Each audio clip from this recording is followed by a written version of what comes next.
पहली पत्नी को छोड़ा, दूसरी पत्नी से, उस लड़की से इसने झूठ बोलकर शादी किया। उसको जान से मारने की कोशिश की गई। जब उसे पता चला कि उसकी एक पहले से ही पत्नी है और वो अपने आप को उससे अलग कर रही थी। आपने अगर पहले बता दिया होता कि मैं शादीशुदा हूं तो समझ में आता। ये किताब है, लड़की क्या को है? गोली मार देंगे। क्या है तालिबानी कानून? हाँ। कि मार देंगे तो बच जाएंगे।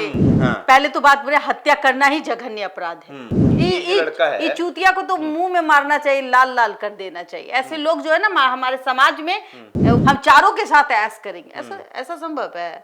कौन कानून है? इसको जिस माँ बाप ने इसको जन्म दिया, इसको संस्कार नहीं दिया, ये कैसा बाप है? ये नालायक है। ये बाप के नाम पे कलम है, इसको अय्यासी कहते हैं। मध्य प्रदेश के ग्वालियर से एक तस्वीर निकल के सामने आती है जो पूरे देश को चौंका देता है कि आखिरकार एक युवा कैसे बीच रास्ते में पिस्टल लेकर लहराता हुआ और उसके बाद से एक लड़की को गोली मारता हुआ नजर आता है। पुलिस तमाम कोशिशें करती है, लेकिन फिर भी मशक्कत करने के बाद वो युवा हाथ आता है। और इसी पे बातचीत करेंगे। एक और मुद्दा है जो कि किशनगंज से निकल के सामने आया और उसने भी पूरे देश को शर्मसार कर दिया। पूरे देश में लोगों को झकझोरने के लिए वो तस्वीर, वो खबर काफी थी कि एक लड़की को चाय के खेत में ले जाके 7 लोगों ने बलात्कार किया। और उसके पीछे का कारण आप जब सुनिएगा तो आपका दिमाग सन्न रह जाएगा। आप ये सोचने पर मजबूर हो जाइएगा कि आखिरकार क्यों इस तरह से मानसिक विकृति का शिकार वो बलात्कारी हो रहा है, कोई पुरुष हो रहा है। इन तमाम चीजों पर बातचीत करेंगे। हमारे साथ हमारे सहयोगी बबीता मिश्रा जी हैं। मैम, जो तस्वीर पहले हम ग्वालियर में बातचीत करेंगे। ग्वालियर में एक लड़का जो है वो पिस्टल लेता है और लड़की के चेहरे पर 5 गोलियां दाग देता है। क्या मतलब, एक तो इसके पीछे कई तस्वीरें हैं, लेकिन ये जो खबर है इससे क्या समझ में आता है? देखिए, मैं कहूंगी कि ये जो शख्स है ये मानसिक रोगी है और ये लुच्चा टाइप का इंसान है, लफुआ है। अब बताइए कैसे? पूछिए कि आपने लफुआ क्यों कहा? जी बिल्कुल, बताइए। देखिए, ये पहले से ही शादीशुदा है।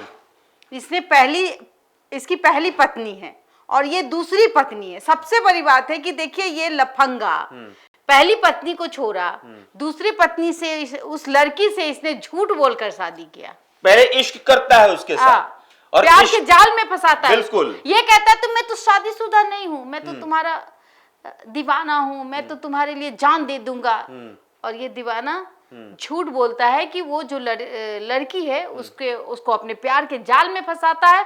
उससे कहता है कि हम जो है वो बहुत तुमसे प्यार करते हैं, मैं तो अभी तक कुंवारा हूँ। लड़की भी सोचती है भाई ये तो कुंवारा है, क्योंकि भाई लड़की के लिए तो है ना कि मंगलसूत्र है, सिंदूर है, हाथों का रिंग से भी पता चल जाता है। नहीं चलता, लड़का का तो पता ही नहीं चलता है। लड़का थोड़ा एजेड भी रहेगा तो बोलेगा अच्छा मेरी पत्नी मर गई, मेरी पत्नी, यही ना कहता है। हाँ। या फिर मेरी पत्नी करने के लिए कोई भी बहाने हो सकते हैं। मेरी पत्नी को हो गया है कैंसर, आजकल में मर जाएगी। अब मेरी जिंदगी तो अनाथ रह जाएगी। या फिर मेरी पत्नी मुझसे प्यार नहीं करती है, हाँ, किसी और से प्यार करती है। मैं जब घर जाता हूँ तो वो मुझे भाव नहीं देती है। खाना तुम उसी के हाथ से खाते हो, बाल बच्चा भी उसी से पैदा करते हो, और उस एक लड़की की जिंदगी एक शिकार बना करके इस तरीके से भोला भाला लड़की लोगों का जिंदगी बर्बाद कर देता है। इस पे बातचीत करेंगे कि कैसे फरेब जाल में फंसा के और शादीशुदा होने के बाद भी बताते भी हैं सामने वाली लड़की को हम शादीशुदा हैं, लेकिन उसके पीछे कुछ और कारण बताते हैं। लेकिन इस मामले में तो, ग्वालियर वाले मामले में तो जो लड़की दावा कर रही है कि उसको पता ही नहीं था कि वो शादीशुदा है। बिल्कुल, कभी कभी ऐसा होता है ना कि देखिए, चूंकि इस लड़के का चेहरा देखिएगा तो इससे पता नहीं चलता है कि इसने शादी की होगी। तो जाहिर सी बात है जब लड़की एक दूसरे के कांटेक्ट में आती है, लड़का लड़की के कांटेक्ट में, तो उसको वो बहुत प्यार करता होगा, भाव देता होगा, उसके सामने तरह तरह के गिफ्ट्स देते होंगे। पहले तो फंसाने के लिए गिफ्ट्स ही न देते। इसी केस में यही चीज है।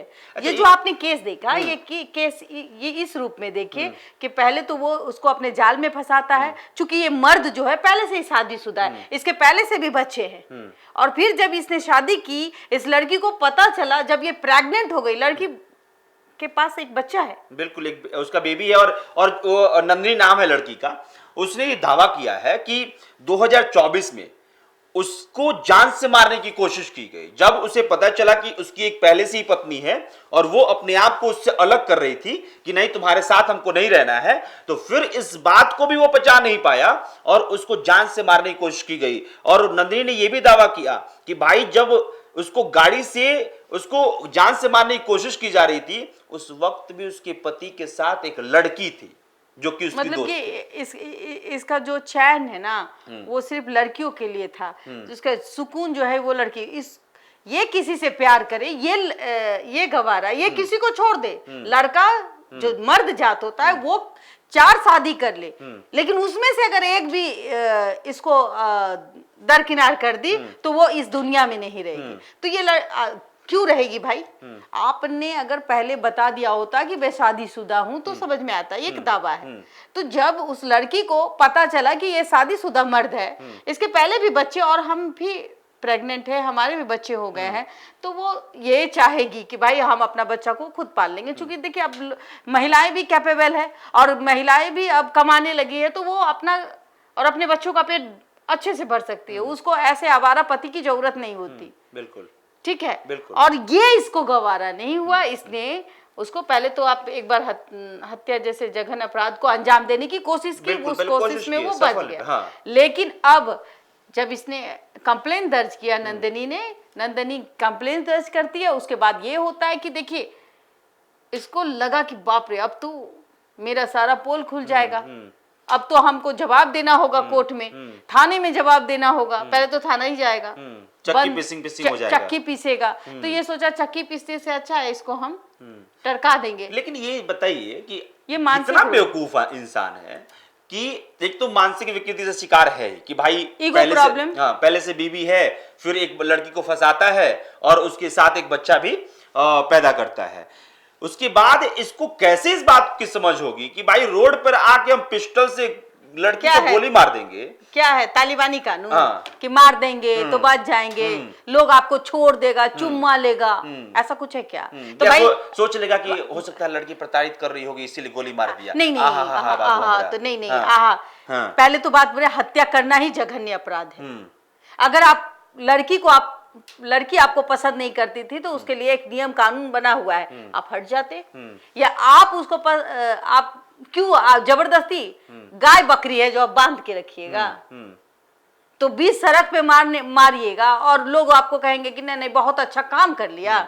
ऐसा होता है जी, ऐसा भी सुनने में आ रहा है कि में मारना चाहिए, लाल लाल कर देना चाहिए। ऐसे लोग जो है ना हमारे समाज में वो अपराध को जन्म देते हैं। तो ऐसे लोगों के लिए फास्टैग के तहत कानून भी बना हुआ है, ऐसे लोगों को तो तुरंत फांसी की सजा होनी चाहिए, ताकि जो महिलाओं के साथ अक्सर आप देखेंगे कि गलत होता है। क्योंकि भाई मर्द का हाथ लोहे जैसा होता है और औरत के हाथ में बहुत वो कमजोर होती है। बिल्कुल, वो माना जाता है। आप उसको एक थप्पड़ मार देंगे तो वो सेंसलेस होकर के गिर जाती है और फिर उसकी हत्या मौत हो जाती है। कई दफा ऐसे केसेस देखे गए हैं। बिल्कुल, आप में और फीमेल में तो फर्क है ना। बिल्कुल, बायोलॉजिकल इफेक्ट तो है और इसके लिए तो भाई बायोलॉजिकल जब भी बातचीत होती है तो कहा जाता है कि भाई औरतों का हाथ सॉफ्ट होता है और मर्द का हाथ जो होता है वो कड़ा होता है। भीड़ में जब मर्द होते हैं वहां 4 महिलाएं होती है तो वो अपने आप को अनकंफर्टेबल महसूस करती है, वहां से साइड हो जाती है। वो उस भीड़ का हिस्सा नहीं बनना चाहती, ताकि वो उसके और उसमें फर्क होता है, तभी नहीं बनना चाहती। लेकिन इस केस में देखिए बहुत अजीब लग रहा था कि सबके सामने उसके चेहरे पर उसको चेहरे से नफरत था कि उसका चेहरा सुंदर है, कोई दूसरा मिल जाएगा तो हमारा क्या होगा, मेरा तो इंसल्ट हो जाएगा। हम 2 बीबी क्या 4 बीबी रखेंगे, लेकिन कोई बीबी हमसे अलग नहीं हो, हम चारों के साथ ऐश करेंगे। ऐसा संभव है? कौन कानून है? अच्छा, कौन कानून है? ये तो जेल चला जाता। बिल्कुल, जो हिंदू मैरिज एक्ट है उसके हिसाब से तो इसको तो वैसे भी जेल जाना चाहिए। बिल्कुल, हिंदू मैरिज एक्ट पहले आपने उसी का उल्लंघन कर दिया कि आपकी एक बीवी है और आपने दूसरी शादी कर ली है, आपने पहले वाले से तलाक नहीं लिया है, तो हिंदू मैरिज एक्ट के हिसाब से पहले ही उल्लंघन कर दिया गया है। और वो लड़की अगर केस कर दे कि हमें पता नहीं था इसने हमारे साथ इस तरीके की हरकत की, आज एक बच्चे की माँ हूँ, मैं दर दर की ठोकर खा रही हूँ, ये जेल नहीं जाता? बिल्कुल अगर अगर इसके लिए तो अच्छा था ना कि इसने तो मलाई खा ही लिया, उस लड़की की जिंदगी बर्बाद कर दी। बिल्कुल। तो वो जब छोड़ दिए तो आप अपने रास्ते, वो अपने रास्ते होता। कम से कम वो अपने बच्चे, आज उसके बच्चे का क्या होगा? कौन पालेगा उस बच्चे को? ये आवारा लड़का पालेगा इसको? जिस माँ बाप ने इसको जन्म दिया, इसको संस्कार नहीं दिया, ये लड़की का इज्जत नहीं करना जानता। और देखिए इसकी क्रूरता, चेहरे पे मार दी गोली। और देखिए डायलॉग, पुलिस देख लिया कि पुलिस हमको गोली मार रहा है, तो ये अपने कनपट्टे पे ऐसे बंदूक सटा रहा है, और उसको पता है कि उसमें बंदूक नहीं, गोली नहीं है। बिल्कुल। अगर गोली होता तो वो 2 बार ऐसे ऐसे करता। वो समझ गया था कि हम पांचों के पांचों गोली तो उस पे डाल दिए, उसके चेहरे में उसको मार ही दिए हैं।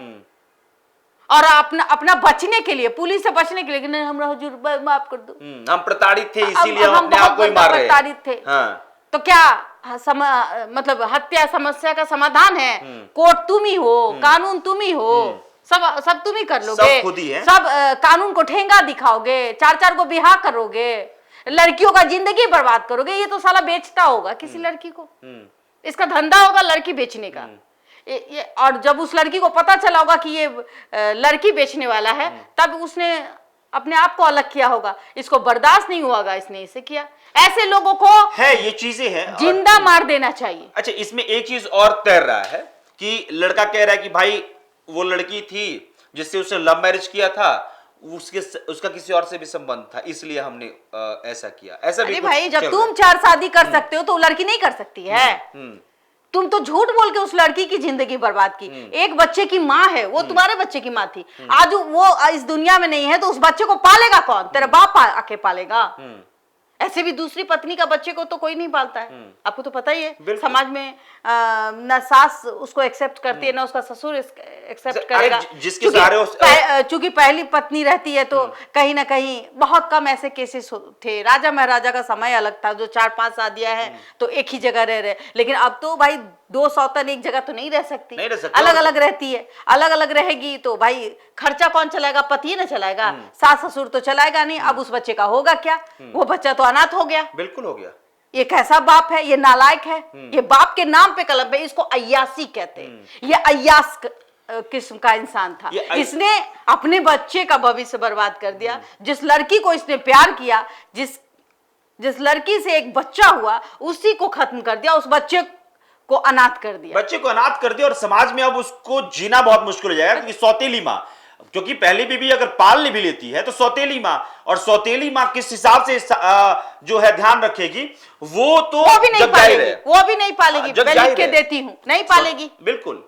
और मैम ने जितनी चीजें कही, और रही बात, एक बात, मर्द हो, अरे भाई वो तुम्हारे तो अच्छा है, वो किसी के साथ अगर जिंदगी जीना भी चाहती है, तुमने उसको धोखा दिया, उसने तुमको धोखा नहीं दिया। अगर धोखा देता तो एक बच्चे की माँ नहीं रहती। प्यार तो किया था उस लड़की ने तुमसे, तब ना शादी किया, अंधेपन में आकर के तुम एक बच्चे की माँ बनी, उस बच्चे को भी पाल रही है। तुम तो नालायक निकले, तुम तो उस बच्चे का खर्चा भी नहीं उठा रहे थे। उस लड़की, उस नंदिनी ने, अगर हम नहीं जानते कि उसका कोई बॉयफ्रेंड है या नहीं है, उसको अपने जिंदगी में आगे बढ़ने का पूरा हक है। बिल्कुल। वो किसी से शादी कर ले, वो उसकी जिंदगी है, क्योंकि तुमने उसकी जिंदगी ऑलरेडी बर्बाद कर दी। इस लड़के ने उसकी जिंदगी ऑलरेडी बर्बाद कर दी। अब तो इस दुनिया में आई थिंक नहीं है। नहीं, वहां अभी तक तो जो खबर है उसके हिसाब से वो अस्पताल में इलाजरत है, लेकिन जिस हिसाब से क्रिटिकल सिचुएशन बताया जा रहा है, वो कहा जा रहा है कि बहुत हद तक ऐसे संभावनाएं हैं कि बच नहीं पाएंगे, लेकिन हाँ अभी जो है इलाजरत है। मैं चाहती हूँ कि भगवान उनकी जिंदगी को बचा ले। देखिए, एक छोटा बच्चा है, मासूम सा बच्चा है, अपनी माँ का इंतजार करता होगा कि मेरी माँ आएगी तो अपने हाथों से खाना खिलाएगी। और माँ शब्द जो होता है ना अभिषेक जी, आप पूरे थक के आइए, काम कर लीजिए, मैं भी माँ हूँ। बिल्कुल। जब वो हमारे सामने आता है तो मैं सबसे पहले अपना खाना अपने बच्चों को खिलाती हूँ। अगर उसने कह दिया कि ये मुझे पसंद है तो लाख पसंद हो कि मुझे खाना है, लेकिन अपना थाली हम उठा के देते कि हाँ अगर इसको पसंद है तो ये पहले पेट भर ले। दुनिया में हर किसी के हिस्से में होता है कि कोई भी पूछे, फोन करके पूछेगा क्या कर रहे हो, कहाँ जा रहे हो, काम कैसे चल रहा है। माँ पहला कॉल करती है, अगर आप दूर हैं तो पूछते खाना खाए हो क्या, बिल्कुल क्या खाए हो। तो वो ख्याल तो कोई नहीं रख सकता है, कोई नहीं रख जो माँ ख्याल रख सकते हो कोई नहीं रख सकता वो है। छोटा बच्चा है, वो तो इंतजार कर रहा होगा। उस मासूम बच्चे के बारे में सोचिए। मैं तो बिल्कुल। कहूंगी कि भगवान से कि भगवान इस नंदिनी माँ को बचा बिल्कुल, लीजिए। बिल्कुल। अब और वहां से निकलती है, उसके बाद से जो वहां बलात्कारी थे, जो अपराधी किस्म के लोग थे, उन्होंने वहां से उठाया और चाय के खेत में लेकर जाते हैं और 7 लोगों ने 7 बार उसके साथ बलात्कार क्योंकि देखिए वहां पर मैं किशनगंज की बात कर रही हूँ, तो मैं भी किशनगंज से बिलोंग करती हूँ। जी। चाय की खेती किशनगंज में बहुत होती है और वो घनी आबादी आबादी कम है। वो जो चाय का जो बगान है ना, वो आप बड़े जब हिस्से उसमें घुसेंगे ना तो आपके चेहरे तक नजर नहीं आएंगे। आप अगर वहां जा रहे हैं तो बहुत लंबी लंबी झाड़ियां होती है चाय की पत्ती की। तो उसने उसी का फायदा उठाया और बहुत दिनों से उस लड़की के पीछे पड़े हुए थे, नवविवाहित थी, जिसका नतीजा ये था कि 7 लोगों ने उसका सामूहिक बलात्कार किया। अच्छा, ये पुलिस गिरफ्तार की है 7 को, और ऐसी जो खबरें निकल के सामने आ रही है, ये जो पूछताछ की गई है, उसमें उन लड़कों ने जो दावा किया है वो काफी मतलब हैरान करने वाला, घबराने वाला वो स्टेटमेंट है। कह रहे कि लड़की का पहनावा ऐसा था कि हमारा मन मचल गया। मतलब उनका पहनावा ऐसा था कि उनका मन मचल गया और वो अपने आप को कंट्रोल नहीं कर पाए, इसलिए उठाकर वो लेके जाते हैं और उसके बाद से उसके साथ क्या ऐसा पहनावा था? एक होता सिर्फ है ये ना, पहनावा। लोग शादीशुदा है। मैं जानती हूँ किशनगंज में, किशनगंज के लोगों को जानती हूँ। जरूर ये विकृत मानसिकता के लोग हैं। हर दिन मोबाइल पे पॉर्न वीडियो देखते होंगे, कोई काम तो है नहीं। तो बस सबसे बड़ी बात है, सरकार को ऐसे ऐसे वेबसाइट को बंद करना चाहिए। वो वेबसाइट बंद नहीं करती है, जिसका नतीजा ये होता है जो आप आज हम मिल के बात करते हैं कि बलात्कार होता है। अरे बलात्कार तब होता है जब ऐसे मोबाइल पर आप पॉर्न वीडियो देखते हैं। निकम्मे लोग हैं और कहते हैं कि उसको देखा तो मेरे अंदर का जोश बढ़ा। अरे भाई, तुम्हारे अंदर का जोश था तो घर में बहन थी ना, बहन कम है क्या? माँ पे चढ़ जाते। नहीं मतलब सबसे बड़ी बात है, अपनी माँ बहन को पहचानते हैं कि नहीं पहचानते? पॉर्न वीडियो देखते होंगे, उस समय माँ आता होगा तो ऑफ कर देते होंगे, कर देते होंगे, डर लगता होगा, भाई माँ है। इस सवाल के साथ आपको छोड़े जाते हैं।